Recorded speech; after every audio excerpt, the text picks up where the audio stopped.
All right, everyone, ready for a deep dive. Today, we're tackling a giant Leo Tolstoy. Oh, a giant, literally and figuratively, right? You know it. We're talking about the man behind War and Peace, which I'm sure you've at least heard of. A true classic. Absolutely. But here's the thing about Tolstoy. He wasn't just writing these epic novels. He was wrestling with some pretty huge questions about life, faith, society, you name it.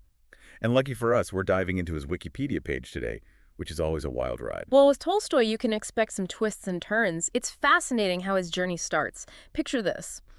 Born into Russian aristocracy, finds early literary success. You'd think he'd be all about upholding that system. Right, living the charmed life. Exactly.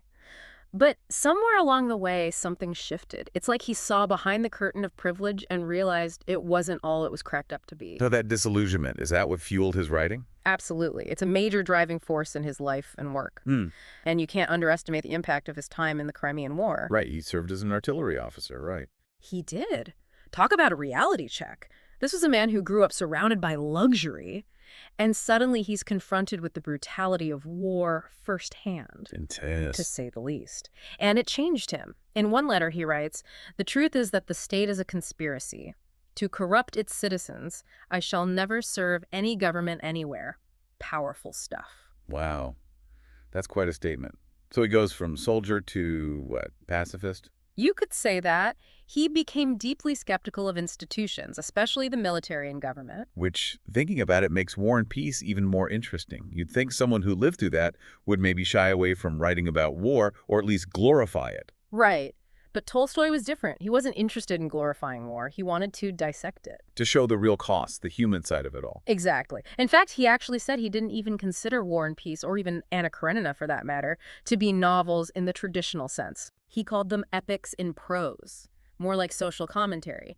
He was using these huge narratives to examine Russian society, the human condition, set against these historical events. So he was writing on a whole other level. No wonder people are still reading his work today. Absolutely. Tolstoy was grappling with these universal truths, the things that transcend time and place. Okay, so we've got Tolstoy, the disillusioned aristocrat, turned pacifist, using his writing to kind of dismantle these systems of power.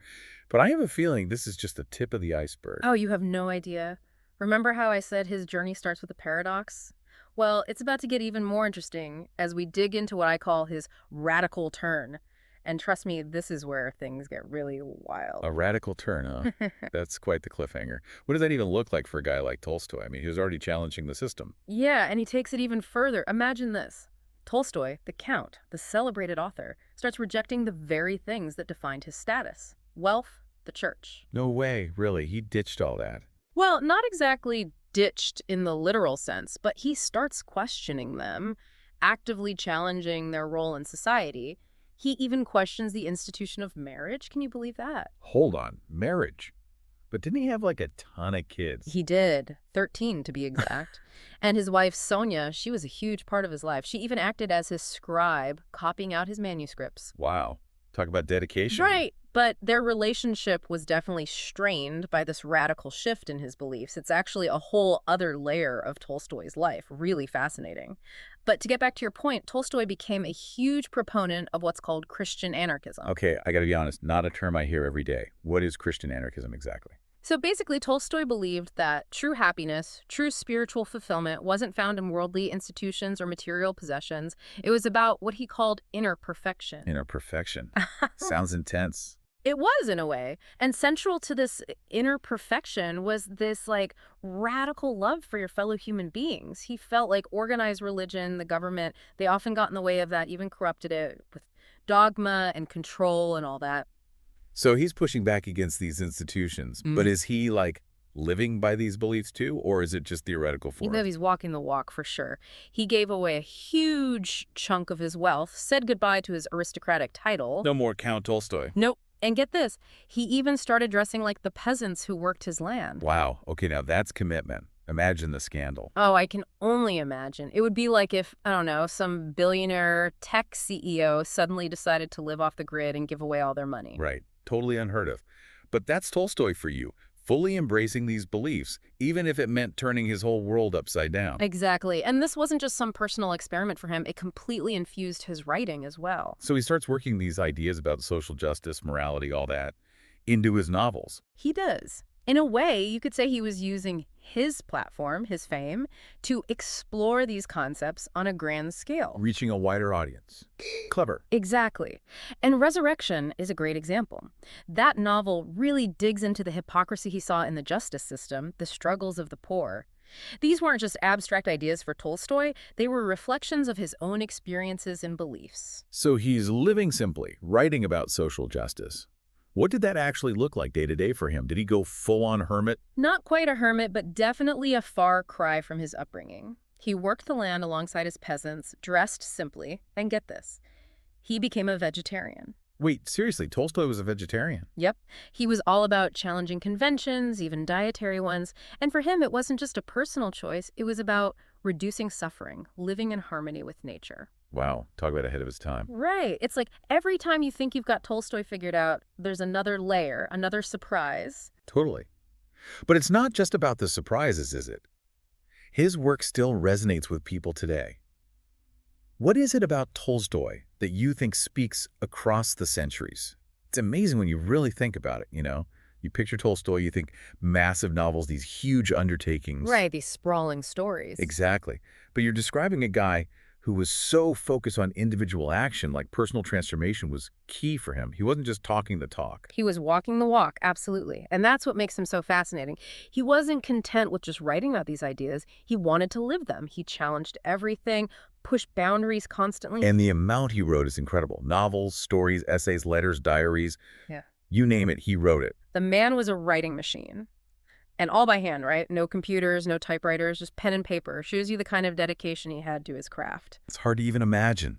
No internet, no distractions, just pure focus. Exactly. And it speaks to his belief in the power of words. He saw writing as a tool, a way to spark change, to explore these moral questions. He even translated some of his own work to reach a wider audience. Wow, like his own one-man publishing house. Kind of makes you wonder, what would Tolstoy make of today's world?